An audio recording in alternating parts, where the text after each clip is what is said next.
एक समय की बात है।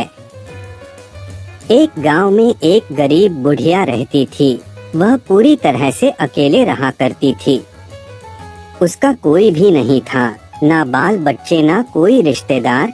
सुबह शाम लोगों के छोटे मोटे काम किया करती थी, जिसके बदले लोग उसको पैसे, अनाज या खाने पीने का सामान दे दिया करते थे, जिसको खा पीकर वह अपना जीवन बिताया करती थी।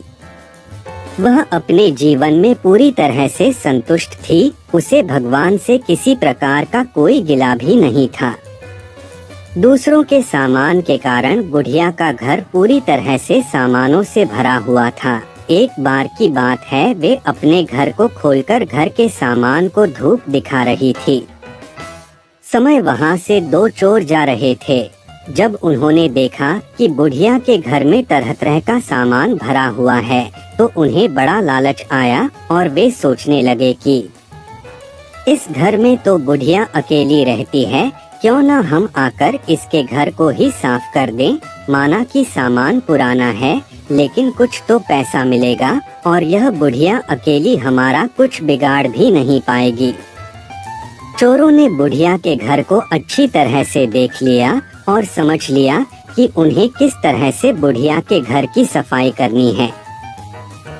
उसके बाद चोर अपने घर वापस चले गए। बुढ़िया बेचारी को सपने में भी यह ख्याल नहीं आया कि उसके घर में भी कभी चोरी हो सकती है, क्योंकि उसके घर में तो खुद के उसके कपड़े तक उसके नहीं थे।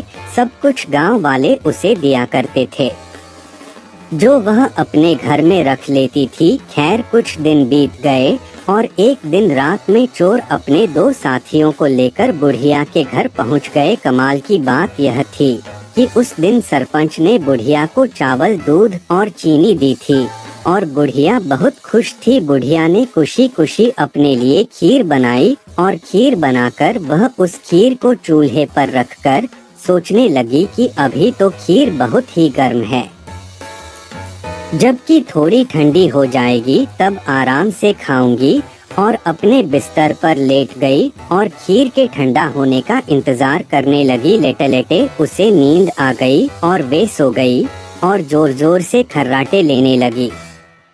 चोर बाहर खड़े थे। बुढ़िया के खर्राटे की आवाज सुनते ही उन्होंने सोचा कि चलो अब रास्ता साफ हो गया और अब हम आराम से बुढ़िया का घर साफ कर सकते हैं।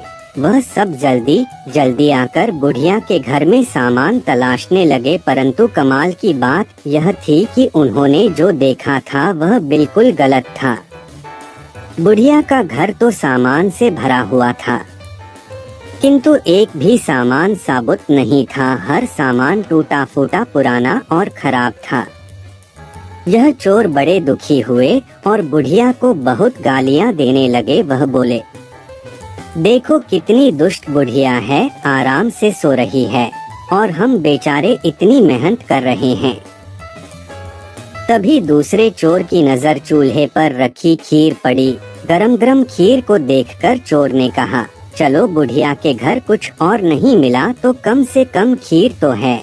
और वह उसको खाने लगे। जब वह खीर खाकर जाने लगे तो उन्होंने थोड़ी सी खीर बुढ़िया के लिए छोड़ दी, किंतु जब उन्होंने बुढ़िया की तरफ देखा तो उसका हाथ खुला हुआ था, जैसे वह कुछ मांग रही हो। साथ ही उसका मुंह भी खुला हुआ था, जिसे देखकर चोरों ने सोचा कि बेचारी बुढ़िया लोगों से मांग मांग कर अपना जीवन बिता रही है। लगता है बहुत थक गई है और खाने के लिए खीर मांग रही है। आखिर उम्र में है तो हमारी माँ के ही बराबर। और बिना कुछ सोचे समझे गरम गरम खीर बुढ़िया के मुंह में डाल दी। गरम गरम खीर मुंह में पड़ते ही बुढ़िया जोर से चिल्लाई, हाय दैया, मार डाला, मार डाला, मार डाला। बुढ़िया की चीख सुनते ही चोर डर के जल्दी जल्दी छुपने लगे। जिसने मुंह में खीर डाली थी वह ऊपर जाकर छिप गया, एक चारपाई के नीचे और एक चारपाई के दाएं। बुढ़िया की चीख सुनते ही गांव वाले बुढ़िया के घर आ गए और पूछने लगे, क्या हुआ माँ? बुढ़िया बोली, मुझे क्या पता, ऊपर वाला जाने। यह सुनते ही ऊपर छिपा हुआ चोर बोला, अरे भला मैं क्यों जानूं, तुम्हारी चारपाई के नीचे छिपा चोर ना जाने। यह सुनते ही चारपाई के नीचे वाला चोर बोला, मैं ही क्यों जानूं, चारपाई के दाएं छुपा चोर क्यों ना जाने। और इस तरह से तीनों चोरों ने खुद ही अपना पता गांव वालों को बता दिया और फिर गांव वालों ने उन्हें पकड़कर खूब पिटाई करी और वापस भेज दिया। उसके बाद से चोरों ने कान पकड़ लिया कि आज के बाद कभी वह चोरी कभी नहीं करेंगे। चोर चाहे जितनी भी कोशिश करे अपने आप को छुपाने की, लेकिन वह फिर भी पकड़ा जाता है।